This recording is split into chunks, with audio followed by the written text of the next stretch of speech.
Bonsoir à tous et bienvenue dans ce 13h. Au sommaire de cette édition, la 17e édition du Marathon salésien se tiendra en février 2025 à Parakou et rassemblera des coureurs de tout horizon. Les inscriptions à cet effet sont désormais officiellement lancées. Quelle quantité de sel à consommer pour une alimentation saine? Le cardiologue Carmel Lafia donne son avis sur la question, mettant en garde contre les risques pour la santé cardiaque. Le style vestimentaire d'une personne illustre-t-il sa personnalité? Les habitants de Parakou sont divisés sur la question. Plus de détails dans cette édition.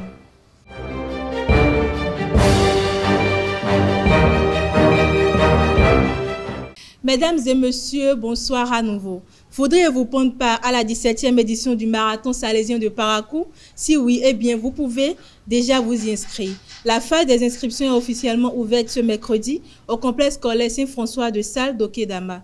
Le point de la cérémonie de lancement dans ce reportage signé Elvé Koumbetor et Marcel Poti. Levez-vous après avoir été assis. Tel est le thème retenu pour lancer officiellement les inscriptions à la 17e édition du Marathon salésien de Parakou, prévu pour le 8 février 2025. Ce thème comporte deux parties importantes. La première, levez-vous. Et la deuxième partie, après que vous aurez été assis.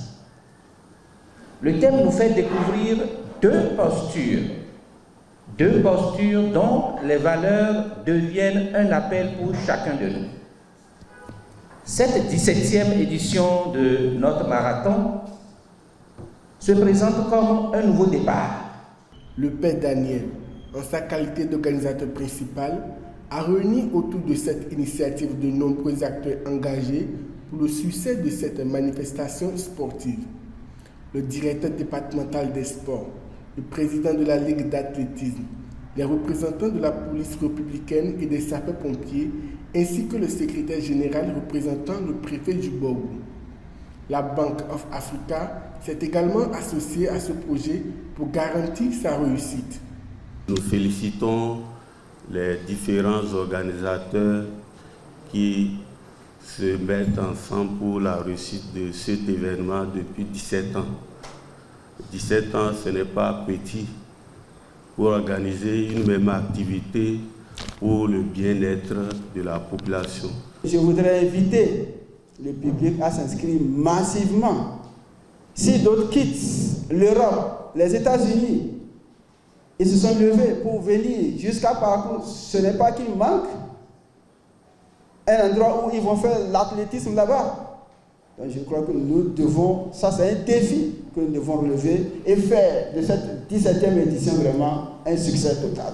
Ce lancement a aussi été l'occasion pour le coordonnateur du marathon de remercier chaleureusement les différents partenaires présents, témoins de leur soutien indéfectible à cette noble cause. Nous allons simplement remercier tous les acteurs. Ici, nous avons la chance d'avoir à nos côtés le directeur départemental des sports. Merci beaucoup pour votre présence. Nous disons un sincère merci à notre cher préfet qui nous aime tant et qui chaque année nous accompagne, nous soutient. Merci aux forces de défense et de sécurité nationale. Vous avez vu, ils nous ont rassurés. Sapeurs-pompiers, police républicaine, les militaires. Merci infiniment pour la clinique de Dr Ziflou et tout son staff qui ne ménage aucun effort pour chaque année. Merci aussi à nos grands partenaires. Il a dit, depuis toujours ils sont là. Voilà ce qu'on appelle la fidélité, la BOA. Les inscriptions sont désormais ouvertes pour le marathon salésien de Parakou. 5 000 francs pour les 42 km, 4 000 francs pour les 21 km et 3 000 francs pour les 10 et 5 km. Le sel, encore appelé chlorure de sodium, est une substance nutritive nécessaire pour avoir une alimentation équilibrée. Mais son excès de consommation peut avoir des effets nuisibles sur la santé cardiaque. Au micro de Elvic Ngbeto, Marcel Potier Mouidine Lawani, suivez l'avis du cardiologue Carmel Lafia sur la quantité du sel recommandée pour une alimentation saine. De façon scientifique classique, il est recommandé 5 grammes de sel par jour. Mais ça peut paraître un peu théorique. Donc en pratique, 5 grammes, c'est une baguette de pain par jour. C'est que quand vous levez que votre petit déjeuner consiste à prendre une baguette de pain, en principe, vous avez déjà épuisé la quantité de sel qu'il faut. De façon encore plus pratique que ce que je peux dire, c'est ce que je recommande souvent aux adultes. Lorsque vous mangez, vous préparez à manger, et qu'un enfant goûte votre repas, c'est-à-dire on suppose que vous ajoutez une pincée de sel, 2 pincées de sel. Lorsque un enfant goûte votre repas, il doit le trouver pas salé. Il doit dire, ah, c'est pas doux. S'il le dit, c'est ça qui est bien pour vous. C'est ça. Mais si c'est doux, puisque ce goût, parfois c'est ce sel qui amène ce goût. C'est pour ça qu'on dit que le sel, c'est un exhausteur de goût. Et c'est ça le gros piège, parce que ce goût est relatif. Donc vous devez prendre des repas non doux, et c'est la meilleure façon pour vous de savoir que vous ne mangez pas salé.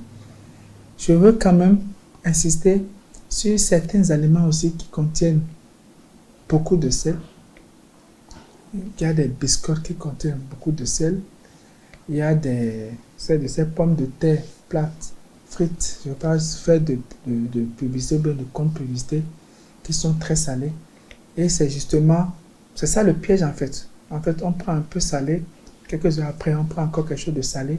Surtout qu'il y a des sels cachés. Par exemple, les viandes congelées sont très salées.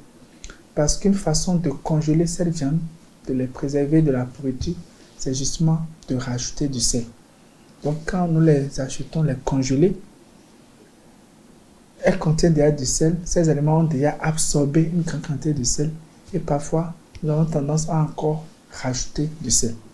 Enfin, un des pièges qu'il faut éviter, c'est les salières sur la table.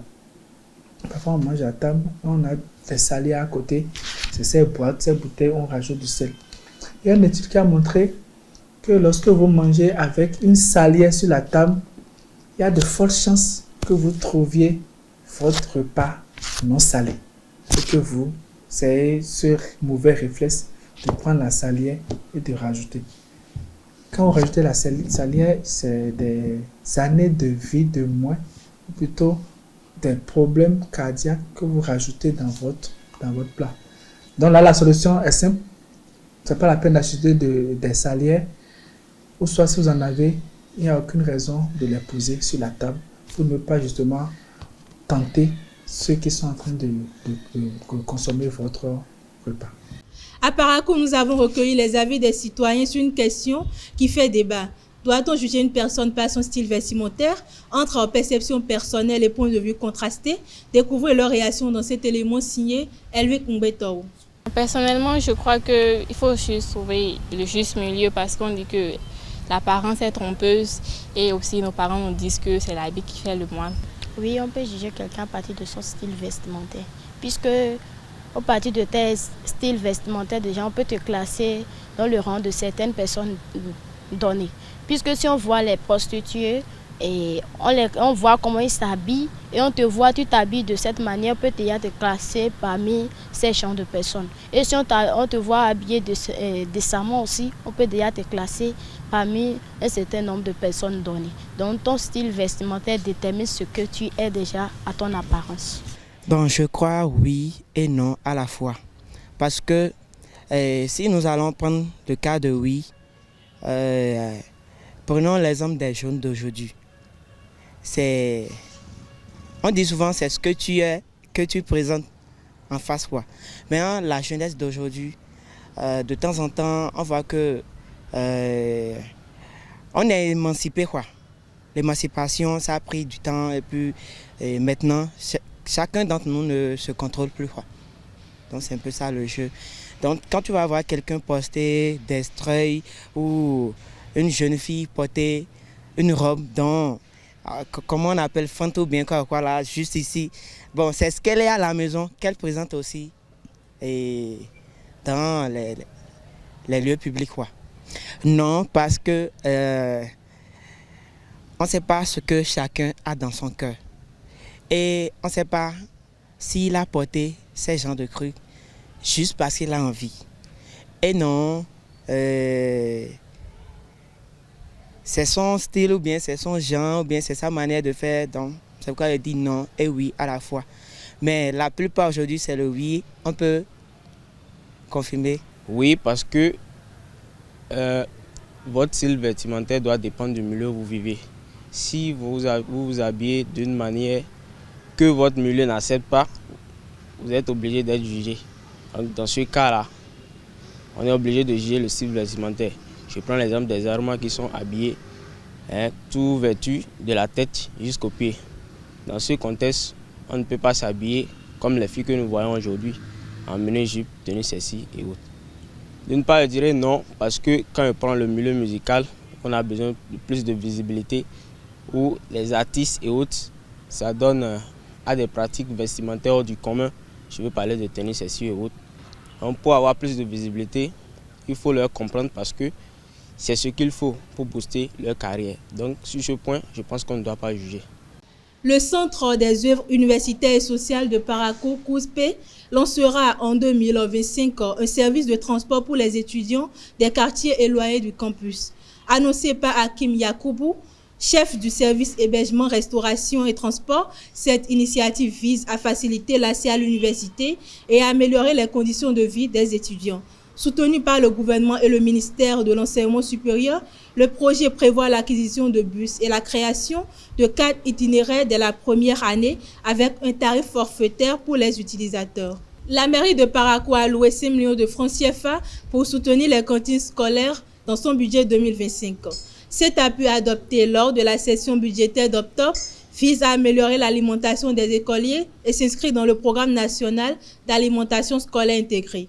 Ce programme de financement intervient alors que les fonds prévus en 2024 n'ont pas été versés, suscitant cette fois l'espoir d'un déblocage effectif pour améliorer les conditions de vie et de scolarité des élèves. Actualité hors de nos frontières, Donald Trump, réélu à la présidence des États-Unis, a annoncé son intention de commencer son mandat en appliquant une promesse de campagne, un plan d'expulsion massif de migrants sans papier, potentiellement le plus important de l'histoire américaine. Il a nommé Suzy Weiss, sa directrice de campagne, au poste stratégique de chef de cabinet à la Maison-Blanche. De son côté, le président sortant Joe Biden a reconnu la victoire de Trump et promis un transfert pacifique du pouvoir. Sport pour boucler cette édition, Gernot Rohr, sélectionneur des Guépards du Bénin, a dévoilé la liste des joueurs convoqués pour affronter le Nigeria et la Libye dans le cadre des 5e et 6e journées des éliminatoires de la CAN 2025. Ces rencontres seront cruciales pour la qualification du Bénin à la CAN au Maroc. Depuis le 23 octobre 2024, des jeunes de la Takora sont mobilisés pour des séances d'entraînement en basketball et handball sous la coordination des consultants des fédérations nationales. Ce programme de 15 jours, soutenu par LRI Creative, USAID et les associations des championnes et Barika, vise à renforcer la cohésion sociale et la paix. Le 3 novembre, les jeunes ont participé à une session à Nati Tengu en préparation d'un tournoi intercommunal qui débutera ce vendredi 8 novembre, impliquant des équipes des départements de la Takora et de la Libouri. C'est tout pour ce 13h. Merci de m'avoir suivi et à la prochaine.